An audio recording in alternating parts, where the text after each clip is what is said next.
dentes do que as nossas, os seus sentidos, mais penetrantes e numerosos, os seus instrumentos de observação, mais poderosos do que os nossos, puseram há muito tempo em comunicação com os mundos que os rodeiam, e sabem servir-se da atração para ir de um mundo para o outro.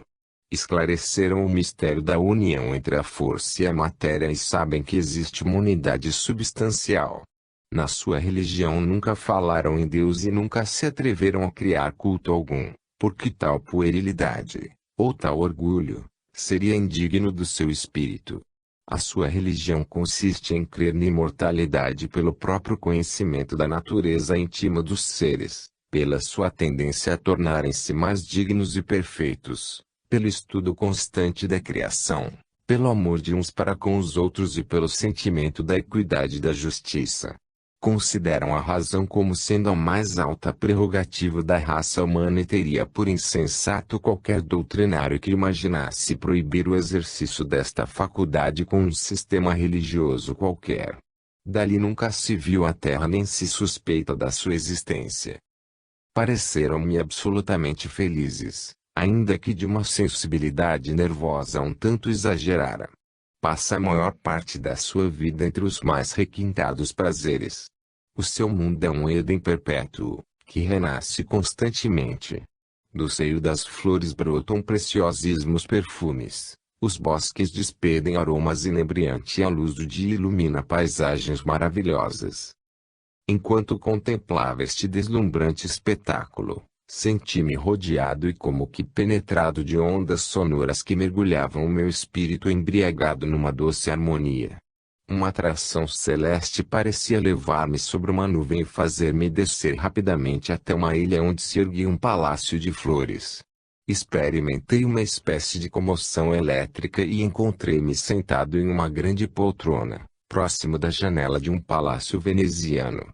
Uma gôndola, transportando músicos, voltava do Lido pelo grande canal, espargindo ao vento coros harmoniosos.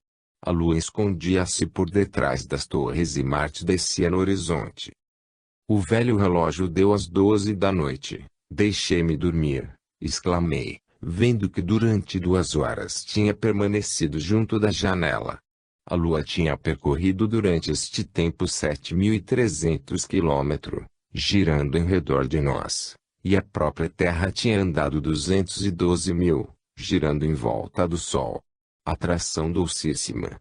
Tu guias os mundos através dos espaços, e talvez guies também as almas através do tempo. Formoso e estrelado céu. Descobrir-nos-ás algum dia o enigma do grande mistério. Em ti esperamos, só tu nos sabes ensinar, só tu desenrolas aos nossos olhos o panorama da eternidade e do infinito. O universo interior. Tive um sonho que não foi um sonho. Encontrei-me, há uns 100 milhões de anos observando um mundo e habitando um planeta situado entre as estrelas mais longínquas, em meio de um universo sideral análogo ao que hoje existe, apesar de não ser o mesmo, pois que o universo que então existia encontra-se atualmente destruído e o universo de hoje ainda não existia. Havia, como sucede na nossa época, constelações e estrelas, mas não eram as mesmas. Existiam sóis, luas, terras habitadas, dias, noites, estações, anos, séculos, seres, impressões, pensamentos e fatos, mas não eram iguais aos nossos. A terra que habitamos não estava ainda formada. Os materiais que a compõem flutuavam no espaço em um estado de nebulosidade difusa, girando em redor do Sol e condensando-se lentamente. Não havia nela nem água, nem ar, nem terra, nem pedras, nem vegetais, nem animais, nem sequer os corpos que a química chama simples, o oxigênio, o hidrogênio, o azoto, o carbono, o ferro, o chumbo, o cobre, etc., etc. O gás que por meio das suas condensações e transformações ulteriores devia produzir substâncias diversas, gasosas, líquidas ou sólidas, que constituem atualmente a Terra e os seus habitantes, era um gás simples, homogêneo, contendo no seio, crisálida inconsciente, a possibilidade do futuro. Mas nenhum profeta teria adivinhado o que germinava nos seus mistérios. O nosso planeta era como qualquer dessas vagas nebulosas de gás que o telescópio descobre no fundo dos céus e que o espectroscópio analisa. Em meio daquelas estrelas flutuava a nebulosa solar em via de condensação.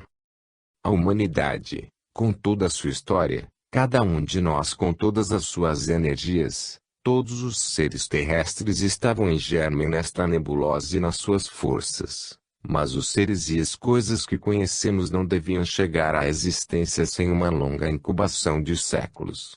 No lugar que a Terra devia ocupar, nada mais havia do que um gás flutuante. Nem sequer estava no espaço em que hoje gira, pois que a Terra, os planetas e todo o sistema solar veio de longe e caminham rapidamente. Na história da criação, 100 milhões de anos passam como se fossem um dia. Apagam-se e desvanecem-se como se fossem um sonho fugitivo no seio da eternidade que tudo absorve.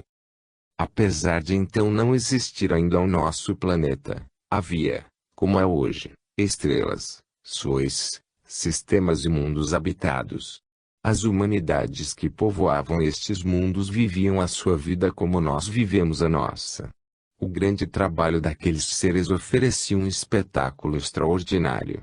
Nem diferença ou na paixão, no prazer ou na dor, no riso ou nas lágrimas, viviam, repeliam-se, combatiam-se, esqueciam, arrastados por um torvelinho brutal, nasciam, morriam, sucedem-se cegamente através das gerações e dos séculos, ignorando a causa da sua origem e a sorte futura dos mundos e das almas, joguetes da natureza que impele os orbes e os seus habitantes, estrelas e átomos. Séculos e minutos, semelhantes a essas esferas de sabão que as crianças fazem flutuam no ar e precipitando-se todos para a morte à semelhança dos turbilhões de areia que o vento do deserto impele e que o furacão arrasta por toda parte.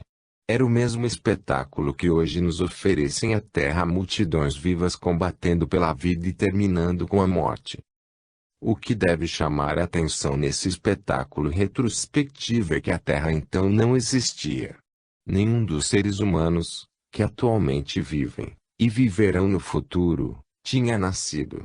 Do que atualmente existe, nada se via.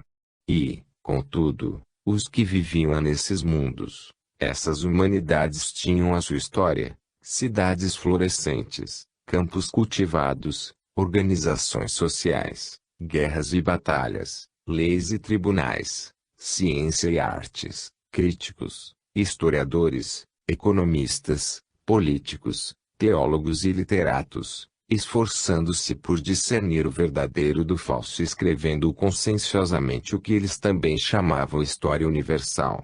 Para que a criação tinha já começado também em um lugar e época determinados, o resto do universo não lhes era conhecido.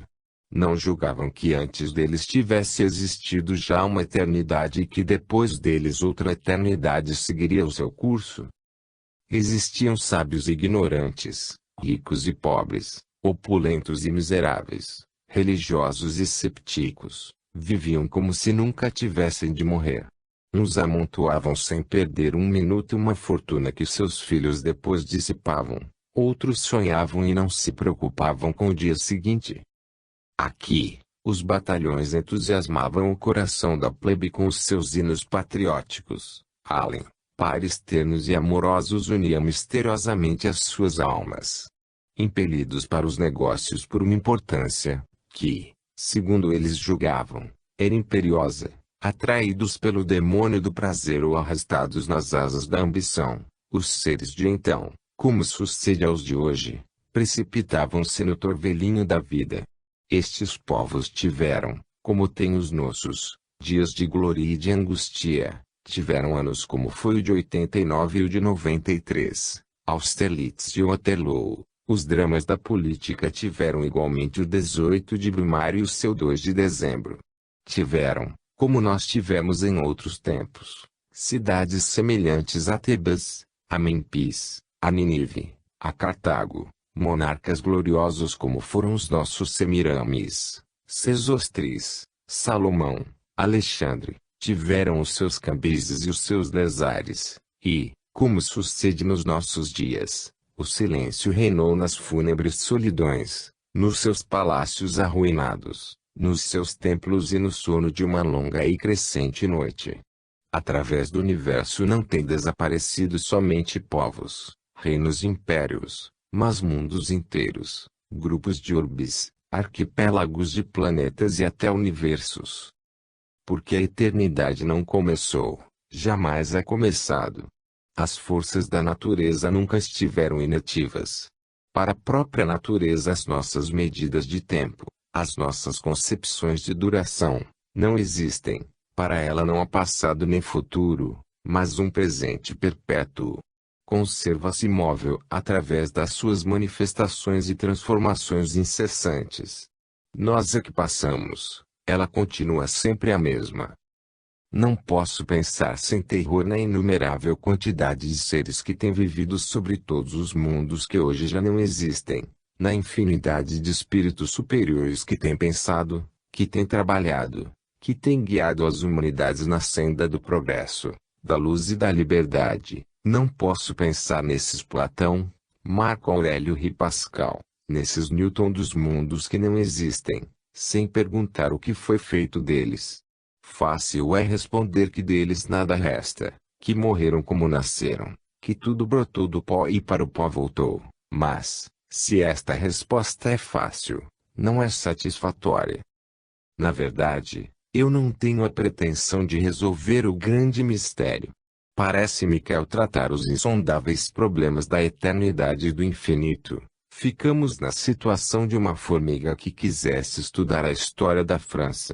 Apesar de todas as suas aptidões intelectuais, tão legitimamente reconhecidas, apesar de toda a sua boa vontade, de todos os seus esforços, de todas as suas indagações, é provável que os seus conhecimentos não fossem além do círculo em que se agita o formigueiro, e não se elevariam à concepção de ideias sensatas acerca dos homens e das suas coisas. Para as formigas, as únicas proprietárias do bosque são elas próprias, e os parasitas da terra são os insetos não comestíveis que as molestam. Saberão elas que existem as aves? E muito duvidoso. Pelo que se refere aos homens, é quase certo que ignoram a sua existência, mas ainda que tivessem consciência dele, não poderiam adquirir sobre a raça humana e a sua história mais do que ideias de formigas. Seria, sem dúvida, tão inútil como pueril entregarmos-nos às nebulosidades da metafísica para alcançar uma solução que nos escapará eternamente. Mas é digno da nossa contemplação pensar nesse aspecto particular da criação chamado tempo, pensar em que, por toda uma eternidade, mundos habitados como é o nosso, têm flutuado à luz dos seus sóis, que em toda a eternidade têm existido humanidades gozando os prazeres da vida, e que em toda a eternidade a hora do fim do mundo tem soado no quadrante secular dos destinos envolvendo um após outro os universos e os seres no sudário do esquecimento e do nada. Porque não é possível conceber um princípio, ao qual haja precedido uma eternidade de inação, pois, tão longe quanto podem ir, as ciências experimentais nos revelam, em toda a parte, forças em atividade perpétua. Se o espaço infinito nos deslumbra com a sua imensidade sem limites, a eternidade sem princípio nem fim é talvez ainda mais formidável ante a nossa contemplação maravilhada. As vozes do passado falam-nos do futuro e do fundo dos seus abismos. Dentro de 100 milhões de anos, a Terra em que vivemos não existirá, ou, se dali alguma coisa restar, será um fúnebre deserto. Os vários mundos do nosso sistema solar terão terminado o seu ciclo vital. As histórias das múltiplas humanidades, que nelas se terão sucedido, estarão perdidas para sempre. O nosso próprio Sol terá extinguido a sua luz e rodará, astro negro, em uma imensidade noturna. Talvez arrojado pelas leis do destino aos moldes da metamorfose perpétua, em um supremo choque com algum Sol também morto. Analogamente lançado através dos espaços, ressuscite, fênix brilhante, renascido das próprias cinzas, que voltarão a incendiar-se pela transformação do calor em movimento. Mas, então, como sucede agora, as nebulosas ter-se-ão convertido em sóis. Então, como acontece hoje, o imenso espaço estará povoado por uma legião inumerável de astros, girando na harmonia das suas respectivas atrações. As terras balouçarão à luz dos seus sóis, o dia sucederá à noite. Haverá seus azuis, nuvens que flutuarão na magia dos crepúsculos. A brisa perfumada percorrerá as selvas e os vales. Silêncios misteriosos suspenderão o canto das aves, e o eterno amor impelirá as novas adolescências para o eterno voo das aspirações insaciáveis. Maravilhosa ascensão da vida, a natureza entoará, como o faz hoje, o hino da juventude e da felicidade, e a eterna primavera florescerá sempre nesse imenso universo em que o historiador do passado não vê mais do que um grande montão de túmulos. Se não há limites no espaço, se para qualquer ponto do céu para onde se dirige o nosso pensamento ele pode voar sempre sem que jamais nada o detenha, qualquer que seja a velocidade do seu voo, se, em uma palavra, o espaço infinito em todas as direções não é mais do que a eternidade, clara está que coisa alguma o pode limitar e qualquer que seja o prazo que lhe pretendamos fixar, o nosso pensamento salta por sobre o obstáculo e prossegue no seu caminho. O espaço infinito está povoado de mundos nascentes, de mundos que chegaram à idade viril, de mundos em decadência, de mundos mortos disseminados em todas as regiões da imensidade em forma de nebulosas, gasosas, sóis de hidrogênio, satélites arrefecidos, cometas desagregadas. As forças da natureza mostram-se em atividades em toda parte, a energia da criação conserva-se constante, não podendo aumentar nem diminuir, e todas as ciências concordam em afirmar que o que chamamos destruição ou morte não é mais do que uma transformação. A astronomia revelou-nos o que é o tempo, revelou-nos o que é o espaço. Demonstra-nos que a época atual nada tem de particular na história da natureza e convida-nos a reconhecer o tempo e o espaço, essas duas formas da realidade, contemplando em síntese os grandes aspectos do desenvolvimento do universo. Não, este sonho não é um sonho.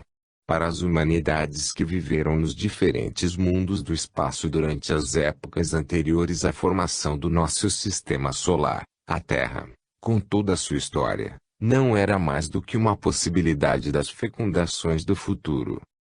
Historiadores do povo terrestre, Moisés, Heródoto, Manetón, Matualin, Tito Livio, Tácito, Gregório de Tours, Bossuet, quantos tendes julgado escrever a história universal, e tu, grande Leibniz, que deste a origem da criação do mundo um minúsculo ducado da Alemanha, e tu, também, feiticeiro autor das Metamorfoses, que descreves o nascimento dos seus e dos deuses e a astronomia, ao ler os vossos famosos anais, não posso deixar de sorrir perante as genealogias dos vossos reis, perante as conquistas dos vossos cesares.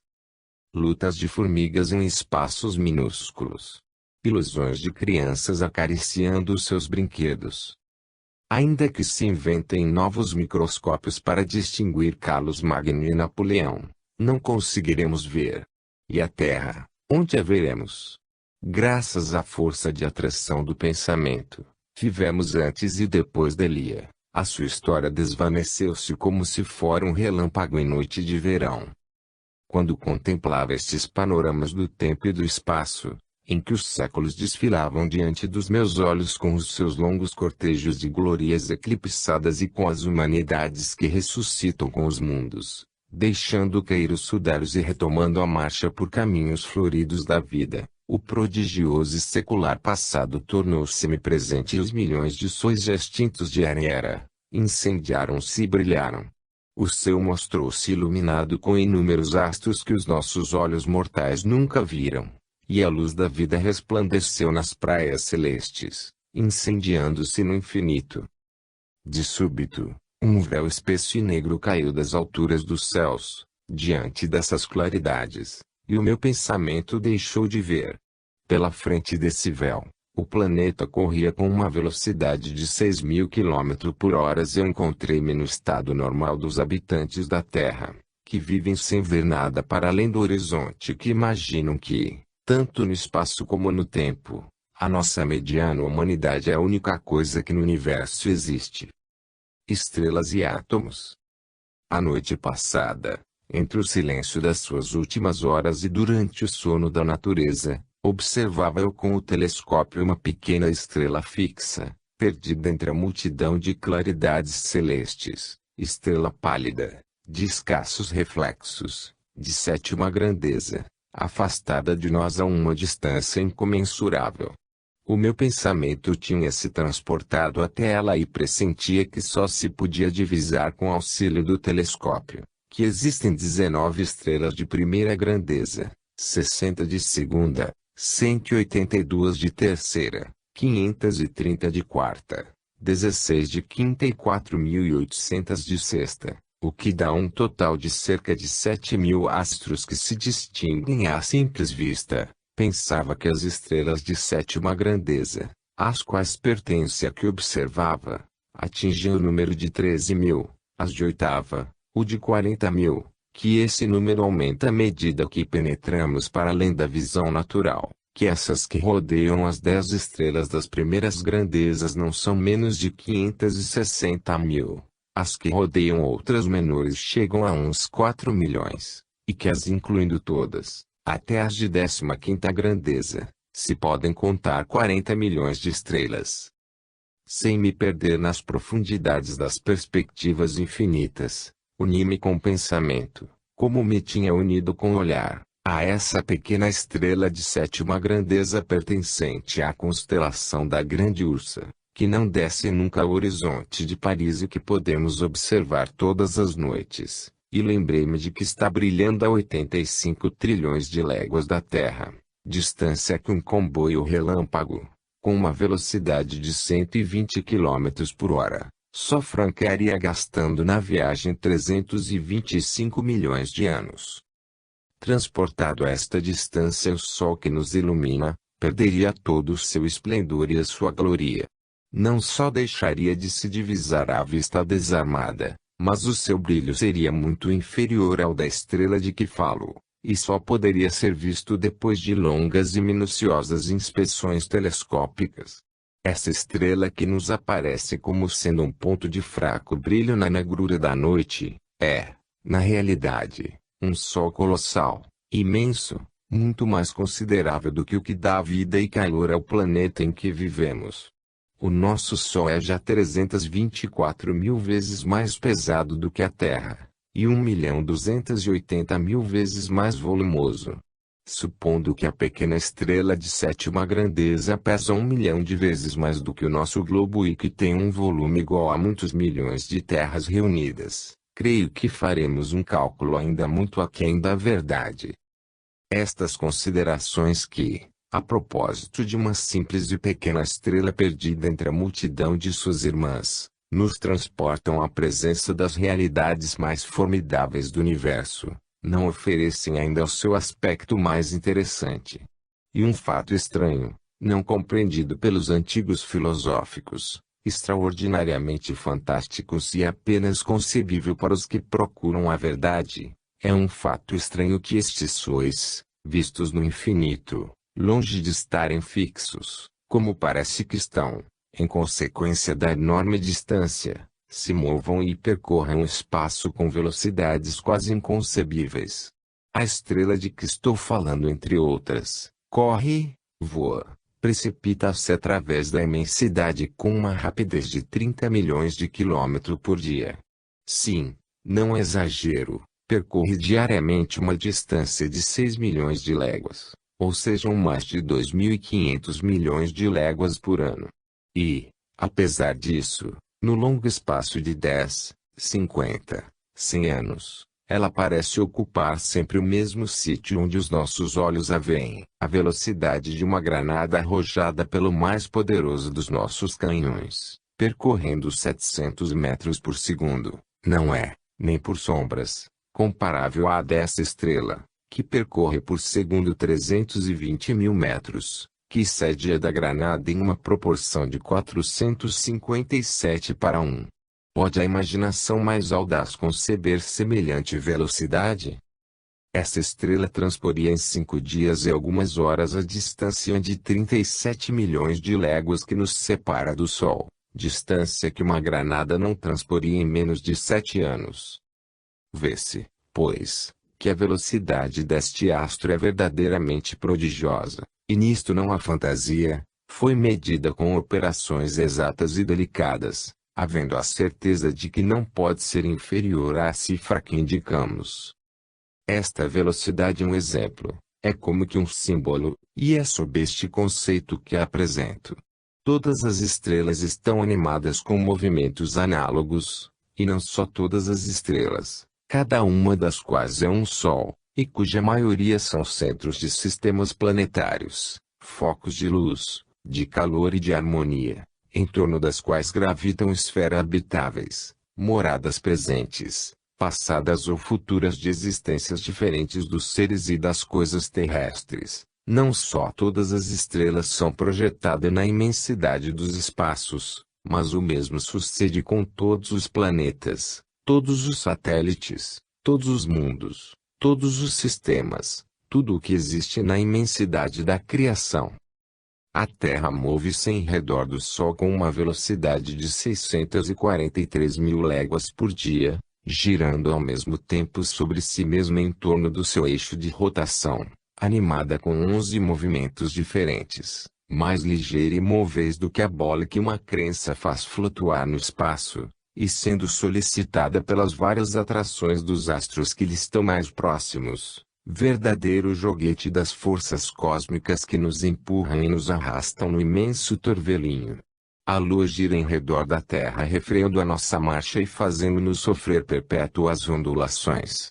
O Sol arrasta-nos com todo o seu cortejo para a constelação de Hercules, de forma que o nosso mundo desde que existe não tem passado 2 vezes pelo mesmo caminho, descrevendo no espaço não elipses fechadas, mas hélices que se desenvolvem sem fim e eternamente. Os sóis vizinhos do nosso lançam-se com os seus sistemas em diferentes direções.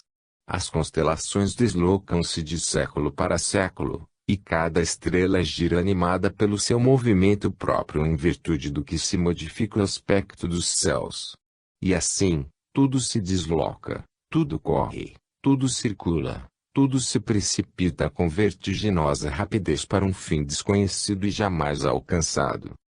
Isto não é um romance, um sonho de pura contemplação, um fenômeno que não está ao nosso alcance, é a nossa própria história, fatal e iniludível.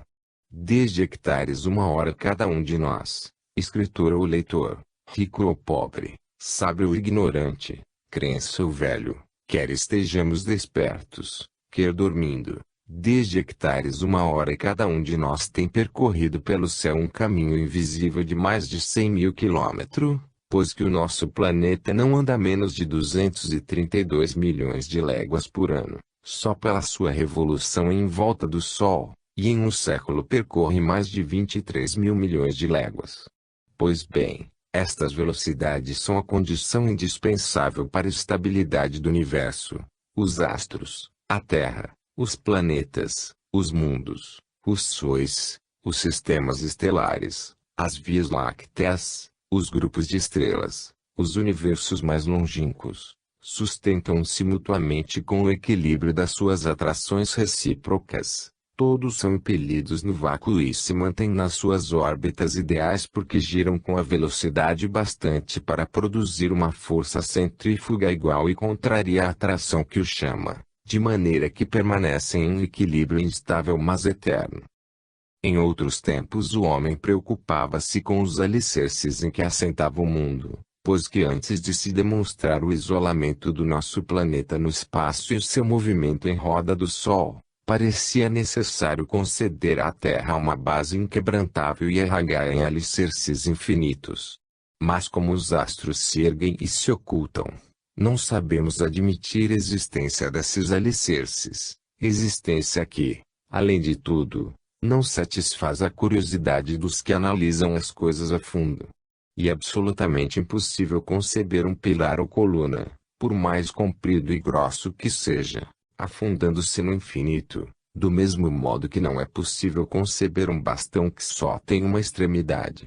Assim, por mais que a nossa imaginação desça até a base dessa coluna material, chega a um ponto em que adivinha o seu termo, e se o vácuo é uma coisa sem fim, claro está que esse pilar terrestre não serve para nada, visto que nada tem onde se apoie. A concepção moderna do dinamismo, oposta à antiga e vulgar ideia da matéria, tem hoje um alcance filosófico sem precedentes em toda a história das ciências. Ela ensina-nos, prova-nos, convence-nos de que o universo material, visível, palpável, descansa sobre o invisível, sobre o imaterial, sobre a força imponderável. Isto é um fato contra o qual o testemunho aparente e enganador dos sentidos não pode prevalecer. A Terra, que se julgava estável, não é sustentada por nenhuma força material, mas por uma força invisível. O vácuo estende-se por cima como por baixo dele, à esquerda como à direita e até o infinito em todas as direções. O que sustém é a atração solar, a atração e o movimento. O mesmo sucede com os outros mundos, com todos os demais astros que formam o universo. Mas, do infinitamente grande, desçamos, por um instante, ao infinitamente pequeno. As substâncias que nos parecem mais sólidas e duras, são compostas de moléculas que se não tocam. Cada uma destas é invisível e formada por átomos, menores ainda, que também se não tocam. Uma barra de ferro, por exemplo, é composta de moléculas que se não tocam, que estão em perpétua vibração, que se afastam umas das outras sob a influência do aumento de temperatura e que se aproximam com a sua diminuição. Exposta ao sol, a temperatura dessa barra chegará a 60 graus, arrefecida pelos gelos de inverno, desce a muitos graus abaixo de zero. Pois bem, o comprimento da barra varia de 7 a 8 milímetros entre o primeiro estado e o segundo, e as suas moléculas mais se afastam ainda, levando-as a uma temperatura mais alta. Consegue se afastar tanto umas das outras que deixam de exercer, entre si, ação mútua. Acabam por separar-se, se fundindo e convertendo-se em um líquido ou em um gás. A pequenez das moléculas vai além de tudo o que possa imaginar-se. Na laminação do ouro em folhas, tem-se chegado a fabricar as tão delgadas que são precisas 10.000 para dar a espessura de 1 milímetro. Assim, pois, cada folha terá apenas uma 10ª parte do milímetro, e no entanto é formada de moléculas em número considerável. Tem-se chegado, por processos mecânicos, a dividir 1 milímetro sobre uma lâmina de cristal em 1000 partes iguais. Existem infusórios tão pequenos que os seus corpos colocados entre duas destas divisões não preencheriam este espaço. Assim, esses seres não medem como máximo senão uma 1/1000ª parte de milímetro, e, apesar disso, têm membros, órgãos, músculos, nervos, etc., etc. Esses órgãos são compostos de células e as células de moléculas. Supondo que estas não tivessem mais da 100ª parte da dimensão do corpo, resultaria que as moléculas mediram uma, de 200 milésimas partes do milímetro. Os átomos são ainda muito menores e devem considerar-se como sendo infinitamente mínimos. Tendo em consideração que deixamos exposto, bem se pode assegurar que o universo visível é formado por corpos invisíveis. O que se vê é formado por coisas que não se distinguem. No céu cada estrela da Via Láctea, inferior, à 7ª grandeza, é invisível aos nossos olhos, contudo, nós vemos a Via Láctea. Sobre a Terra vemos e tocamos reuniões de moléculas cujos elementos não podem ser vistos pelos nossos olhos nem tocados pelo nosso tato. Estudos de física molecular têm demonstrado que em 1 centímetro cúbico de ar as moléculas que o compõem não ocupam senão a 1/3 parte do milímetro cúbico. Todas estas moléculas, Todos estes átomos estão em movimento perpétuo, como os mundos no espaço, e a estrutura dos corpos é organizada pela força invisível.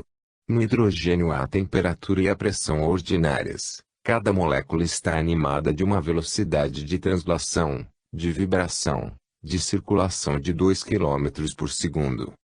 Todo o corpo orgânico ou inorgânico nos revela o movimento dos átomos regidos por certas forças e o infinitamente pequeno falamos a linguagem do infinitamente grande. O título de materialista, ainda hoje usada por homens que não veem mais do que as aparências vulgares das coisas, não pode ser considerado pelo homem pensador senão como um título ridículo e sem significação. O universo visível não é o que parece ser perante os nossos sentidos. O que constitui a essência da criação é o universo invisível. Na realidade, este universo invisível é composto de átomos invisíveis que não se tocam, e as forças que o regem são imateriais invisíveis. Procurai a matéria e não a encontrareis. É um espelho que retrocede à medida que para ele avançamos. É um espectro que se desvanece quando se está prestes a alcançá-lo. Não sucede o mesmo com a força e o elemento dinâmico. O que em resultado final encontramos é a força visível e imponderável, e esta que representa a base, a essência do universo. Na noite profunda e silenciosa tudo se move impelido por esse sopro estranho. Nestas horas de tranquilo recolhimento, não ouvis a voz do infinito. A noite é o estado natural do espaço imenso, e nós só temos o dia durante meia rotação da Terra porque estamos na vizinhança imediata de uma estrela. À noite tudo preenche, e é a luz das estrelas e podemos sentir melhor como tudo vibra e estremece. O movimento de todos os átomos, seja na Terra, seja no céu, é a resultante matemática de todas as ondulações etéreas, que se sucedem no tempo e nos abismos do infinito. A Lua atrai a Terra atrai os planetas seus irmãos, estes solicitam e chamam-na, as estrelas atraem o Sol, e como sucede com as partículas de pó que brilham e oscilam em um raio de luz, assim deslizam, giram, circulam, fogem, vibram e palpitam todos os mundos e todos os universos até o infinito, no seio do vácuo e da profundidade sem limites. Houve um geômetra bastante audaz para afirmar que estendendo o braço influiria no movimento do curso da Lua. Isto dá-nos uma ideia da extraordinária mobilidade das coisas, e prova-nos que o mais insignificante deslocamento de um centro de gravidade influi em uma distância sem limites. Quando a Lua passa por sobre as nossas cabeças, influi na Terra inteira, faz mover as águas do oceano, e cada um de nós pesa um pouco menos de quando ela chega ao horizonte. Essa diferença de peso é de uns 8 ou 10 miligramas. Quando Vênus passa a uma distância de milhões de léguas de nós, quando Júpiter passa 150 milhões, um e outro fazem variar a posição normal do nosso planeta. Aproximaste já um pedaço de ferro de uma agulha magnética. Que maravilhoso espetáculo oferece essa mobilidade, essas palpitações, esses movimentos sob a influência de um objeto na aparência inerte que atua sobre ele à distância. Observemos uma bússola hermeticamente fechada, passa um regimento por um caminho próximo e a bússola agita-se sob a influência das baionetas de aço. Há uma aurora boreal na Suécia, a bússola move-se em Paris. Que mais pode dizer-se? As flutuações da agulha magnética estão em relação com as manchas e as erupções solares. A física moderna é a proclamação do universo invisível. O contemplar o universo visível sob este aspecto pareceu-me interessante, e daí ter convidado para esta contemplação os leitores que são dados a pensar nas verdades profundas. As estrelas e os átomos colocar-nos em presença de uma imensa sinfonia. Os que sem ver a orquestra não ouvem nada, são verdadeiramente surdos. Através do universo visível nosso espírito deve sentir a presença do universo invisível, sobre o qual estamos colocados. Tudo o que vemos não é senão aparência, o que é real está invisível, a força, a energia, o que move tudo e o arrasta para o infinito, para o eterno. E, com efeito, nós vivemos no infinito e no eterno. A pequena estrela de que já falamos, Sol colossal que excede em 1 milhão de vezes a superfície da Terra, está a tal distância de nós que um comboio relâmpago gastaria para lá chegar 325 milhões de anos, e, apesar disso, é um astro vizinho da Terra. Podes ir ainda muito mais longe, sempre mais longe e andar com qualquer velocidade, durante qualquer número de séculos em qualquer direção do espaço, e nunca chegaremos a termo algum. Nunca adiantaremos um só passo porque o centro está em toda a parte e a circunferência em parte alguma, porque a própria eternidade não pode vencer o infinito. Fim.